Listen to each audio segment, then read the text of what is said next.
ఇప్పుడు అప్పుల పాలై చాలా మంది బాధపడుతుంటారు పాపం. ఆ చెట్టు మీద నీవు జల్లిన చక్కెర కరిగిపోయినట్ల నీ అప్పు కరిగిపోతుంది. నీ ప్రతి శనివారం ఇంత చక్కెర పేపర్లో కట్టుకొని జేబులో పెట్టుకొని రాగి చెట్టు కడుక్కోవాలి. చెట్టుకు ఆమెడ దూరంలో చెప్పులు ఇడిచి దగ్గరుకోవాలి. చక్కెర చేతుల పట్టుకొని ఇట్లా 2 చేతుల మధ్యలో పట్టుకొని 11 ప్రదక్షిణలు చేసి ఆ చెట్టు మీద దూరం నుంచి చక్కెర జల్లాలి.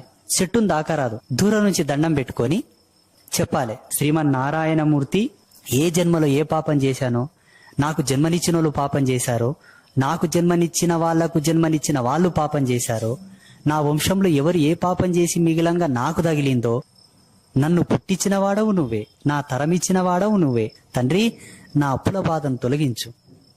నేను అనుకున్న పనులు జరిగి సకాలంలో నా కష్టం చేతికందని, అందిన కష్టం పొదుపు గాని, పొదుపై నా పిల్లలకింత ఇచ్చి అవుననిపించుకొని పోయే పొద్దు నాకు పెట్టు తండ్రి అని మొక్కి ఆ చెట్టు బుడంకాడ మన్ను బొట్టు పెట్టుకొని ఇంటికి రావాలి.